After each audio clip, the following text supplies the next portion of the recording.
आज या ठिकाणी अखंड हिंदुस्थानातले आराध्य दैवत असलेले छत्रपती शिवाजी महाराजांचं जे अडप्टर या बागा क्रीडामध्ये एक आता म्हणून त्याला ठरवले, तर त्याला मनोरुग्ण म्हणायचं की नाही ते आपल्याला ठरवायचं आहे।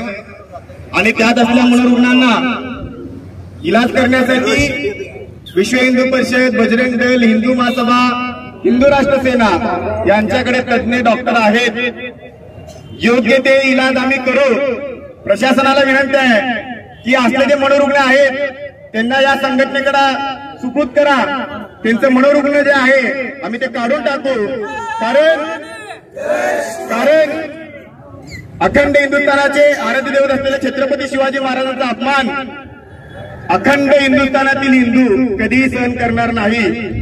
जर तसले मनोरुग्ण, जे मनोरुग्ण घरापासून गाडीवर येतो, गाडीवर आल्यावर बरोबर तिथे स्टँड मारतो, स्टँड मारून छत्रपती शिवाजी महाराजांना त्यांनी दगड मारतो, आजूबाजूला रिक्षा आहेत, गाड्या आहेत, माणसं आहेत, त्यातल्या एकाही व्यक्तीला दगड मारला नाही, पण त्याला छत्रपती शिवाजी महाराजांना बघितल्यावर दगड वाटत असेल, तर त्याच्या अंगात जर औरंग्या, अफजल्या जर असले लोकांचे जर त्याच्या अंगात आलेला असेल तर त्याची उतरवण्याची दमक आम्हा सर्व हिंदुत्ववादी संघटनेच्या कार्यकर्त्यांना माहित आहे।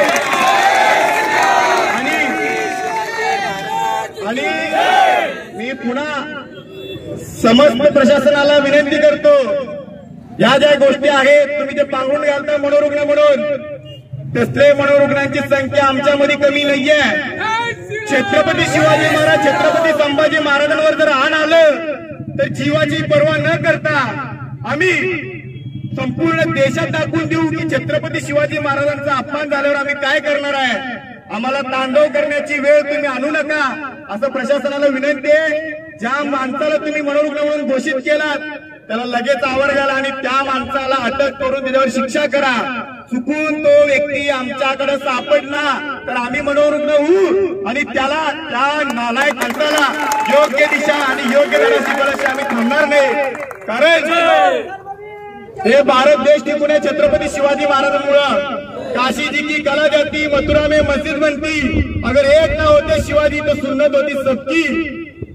तर छत्रपती शिवाजी महाराजांवर जर असल्या गोष्टी घडत असतील तर आम्ही कधीच सहन करणार नाही। असल्या मनोरुग्णांवर ट्रीटमेंट आमच्याकडे योग्य आणि एकदम सटीक पद्धतीने करण्यात येईल असं प्रशासनाला विनंती करतो। आणि या असल्या रुग्णांना, या असल्या आरोपींना 10 वर्ष कठोर कारावास झाली पाहिजे अशी आम्ही सर्व हिंदुत्ववादी संघटनेच्या वतीने प्रशासनाला मागणी करतो। या रस्ता रोकोचा एकमेव उद्देश हेच आहे की राष्ट्रीय प्रतीक असतील, राष्ट्रीय महापुरुष असतील, या सर्वांचा सन्मान राखणं हे कायद्याचा एक भाग आहे। आणि या गोष्टींवर जर तुम्ही मनोरुग्ण म्हणून जर या गोष्टींवर तुम्ही पांघरून घालत असाल तर आम्ही पण मनोरुग्ण होऊ आणि त्यांना योग्य ते दिशेत उत्तर देऊ।